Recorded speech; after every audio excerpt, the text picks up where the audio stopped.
Welcome back to Drollet's Garage. I bought another car, as always, but this one's different.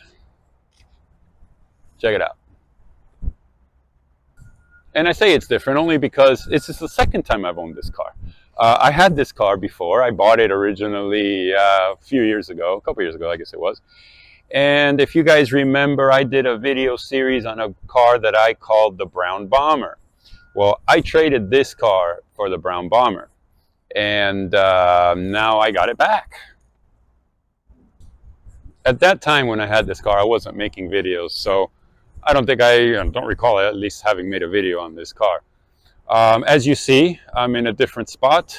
I find it very, very difficult to film at my shop anymore because of the neighbors over there. I think in one of my last videos, I had made a mention of that. It looks like a junkyard over there, and they're always out there banging on something, or I just can't make videos there anymore. I don't feel comfortable. So anyway, this is just a spot nearby. So anyway, let's check this thing out. This is a 2003 996 C4S in speed yellow.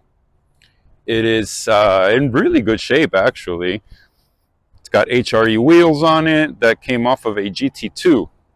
Since they are the same fitment, they bolted right on to this car.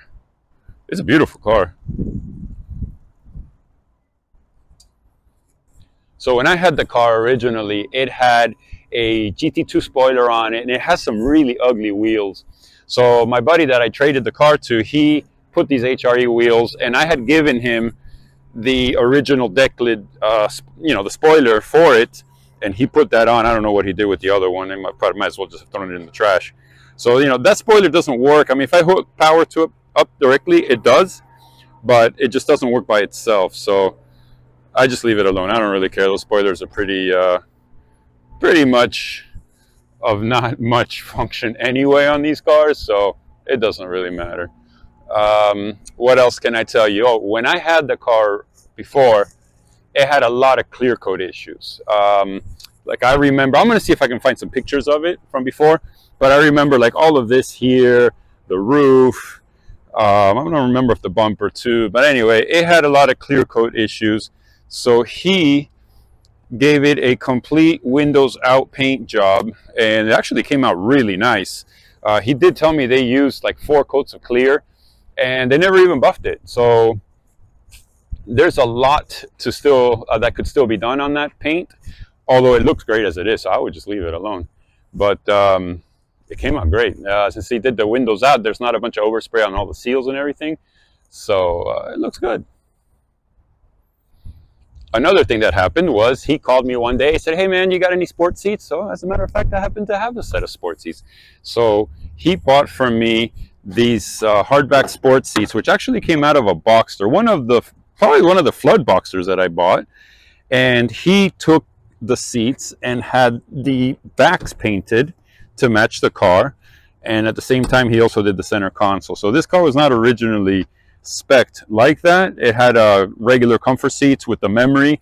That's why you can see all that memory, and that was a real pain in the butt when I actually swapped them out for him, and just all that wiring and everything was just real pain in the butt. So anyway, but we got it figured out. The seats are manual except for the recline. That does work, and it's electric, but everything else is manual, so that's good. I like them better that way. It's just less to break. So let's go to the inside here. Door panels are in real nice shape. It has the leather, full leather dash. You can see the stitching. He also installed this PCCM radio, which does work. The cup holders, I don't know whatever happened to the cup holder, but anyway. What else? The sunroof does work, but it's real slow, so I don't even bother. I lubed it up the other day. I put some white lithium grease, and now I smell it every time I get in the car. It does have 147,000 miles on it. Check out my little cafecito keychain. So the car has been driven. It runs great. I have no history of IMS or anything like that, or rear main seal being done, but it doesn't leak any oil. And I don't know, the IMS looks fine to me. I'm going to give it an oil change and check the filter, but I remember having done that before and it was fine. And he only put like 3,000 miles on the car, so He didn't really drive it that much. Another thing he did, which I'm not a big fan of, is he put this Fab Speed intake on it. Like I said, I'm not a fan of it. It's actually quite a pain in the butt. Every time I need to do something, I got to take this cover off. This is dangling here. I don't know. I don't like it. You know, I guess I could probably find a way to secure, maybe even just with a zip tie. You know, put a zip tie to the clamp here to keep this guy from dangling around. Yeah, but I don't know. I don't like it. And the car does have, it has factory exhaust, you know, factory headers, factory mufflers, but it does have a Fab Speed high flow catalytics, you know, the X pipe. So it actually sounds pretty good. It's not loud or anything, but it has a nice little rumble to it, a little growl, you know, I guess you could say. What else can I tell you? I did change these taillights because the other ones were real ugly. Not that these are perfect, but the other ones were real ugly. They had like a lot of the silver flaking off up here, and they look bad. This one too. Now this one's got a little chunk missing from there. I do have the other ones, the originals that I took off. So if someone, you know, the next person wants to fix that, I guess maybe you cut it, you know, on both of them and glue it on. I don't know, whatever. I wouldn't really stress it too much. What else can I tell you? I don't know. It's just a beautiful car. It really is a nice car. It looks sharp. Oh, he also put some lowering springs on it. I don't know, H&R. I don't know what kind of springs. But anyway, just to set the ride height. And it came out, I think, perfect. So when I first picked the car up from him, I kept getting a check engine light. And the codes kept coming back as oxygen sensor, pre-catalytic bank 2. One of the codes, and the other code I was getting was I think it was P1179 if I'm not mistaken, and that had something to do with the throttle body math area, you know, something up there. So I changed the throttle body, I changed the math just to try it out, and I put a new oxygen sensor to no avail. So no matter what I tried, it just kept coming back and kept coming back and kept coming back. So that was pretty annoying. So what I did was I traced the wires. I realized the bank 2 pre-cat was not getting ground to the heating element on the oxygen sensor. So I traced the wire, make sure there was, you know, everybody, oh, the harness. No, it wasn't the harness. I checked it. I checked continuity all the way to the ECU. It was fine. So I actually took the ECU to Specialized ECU in Pompano Beach, and they took it apart, and they told me that one of the capacitors had leaked some of the fluid, and that is very corrosive, and apparently it ate through some of the circuit board and all that, and that's what was just driving the whole thing crazy. So, you know, $1,000 later, I got a new ECU, and now the car is running great. However, that being said, now I'm getting a check engine light for a pre-catalytic bank 1 oxygen sensor, which I was not getting before. So I'm going to have to look into that. I'm going to clear, I haven't cleared it yet, but I'll clear it. I'll change that oxygen sensor and see what happens, and see if I can get rid of that code, because it's pretty annoying. I'm kind of tired of every time I get in the car, beep, you know, I get that check engine light, and yeah, I don't like check engine lights. So that being said, let's get to it. I'm going to go back to the shop and get that oxygen sensor taken, replaced. Also, I'm going to put it up in the air, up on the lift, and, you know, get pictures underneath and all that. I'll do a video underneath, because I'm going to put this car for sale. So if anybody wants it, it's a beautiful car. It really runs great, drives great. I don't know. It's not without its typical 996 quirks, you know, plasticky things. I don't know, like the sunroof is real slow. What else could I tell you? I don't know, just nothing major. Just, you know, things that a 22-year-old 996 is going to have. And now that you guys have seen my latest, actually not the latest purchase, I bought this car probably a month ago. I drove it around for a couple of weeks, and then I, you know, got something else, and this one just sat, and then I was dealing with that ECU issue. So it's not that I just got the car. It was filthy. I know usually I wash the cars, you know, lately the videos I've been making, I've been washing the cars. This one I washed it already. It came out really clean, because it was looking a little rough when I first picked it up, but it really shined up very nice, as you can see. I mean, I didn't wax it or anything. I just washed it. So it really is a beautiful car. Look at that.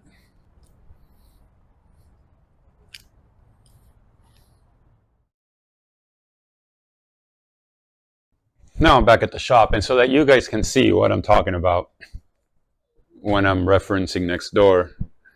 I mean, look at those junk. They got a dog sitting there whimpering. The dog's nice. He's not out there all the time. You know, just junk. You know what I mean? So I don't really like to film here anymore. It just doesn't look good, you know. GT3 aside, of course, because GT3 is badass, but you know, it's quiet right now. They're not out there, but they usually are banging on something or other. So anyway, now you see why I'm not so keen on filming at the shop anymore. So before I get the car up in the air to do some pictures and all that underneath, I also need to get this car here off the lift, which is a whole other video in and of itself. I'll get to that another time. I'm going to go ahead and change that O2 sensor. It's giving me a bank 1 pre-catalytic, so I'm going to take the filter off here on this side. It's the one with this blue wire, and I'm just going to get up underneath there and change it out. That's easy enough to do. I've already done it so many times on this car. It's a piece of cake. I haven't changed this one yet. I kept changing the bank 2, but not bank 1. Now I'm getting check engine for bank 1, so let's get it changed out. Okay, let's go. Should be simple enough. Just got to take this filter off here. I don't like these FAP speed intakes. Personally, I would just leave the factory one, but okay. Done. Now, I just need to disconnect this O2 sensor from the exhaust on the bottom. So that's the culprit up there. If you can see it with the blue wire up there.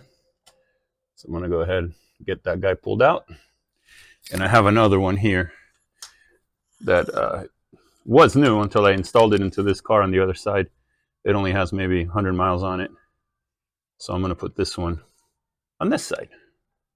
Hopefully that check engine will go away and it's not something more. Otherwise, I'm going to have to take the ECU back to ECU specialists and have them fix it. All right. I got the new one in there. I don't know if this is focusing very well, but anyway, the new one's in.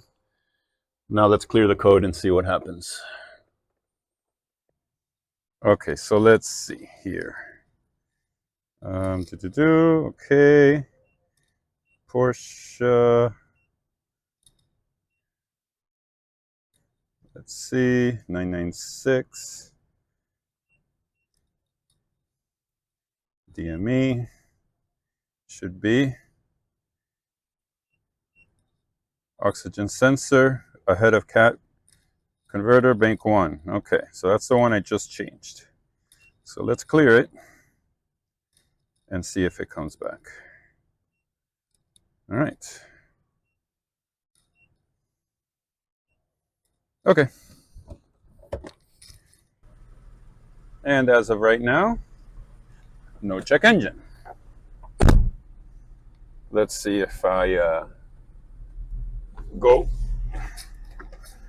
for a drive up and down the street. Let's see what happens.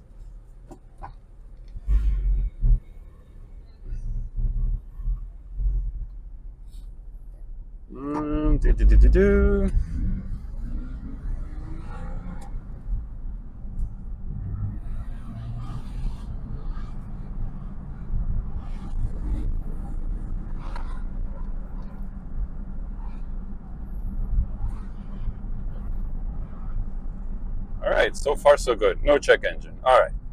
I'm going to go for a longer drive. I'm just not going to film it, but I'm going to go for a longer drive. And let's see if I get that check engine light again. Okay, I got the car up in the air now. So let's see. The motor, you know, a little seepage, nothing of any concern. It's not leaking. All the floor looks very straight. No rust, no dents, no bangs. This car does have a clean title, clean Carfax. So it does not surprise me at all to not find anything of note. Down here, let me see if I get this light here. There we go.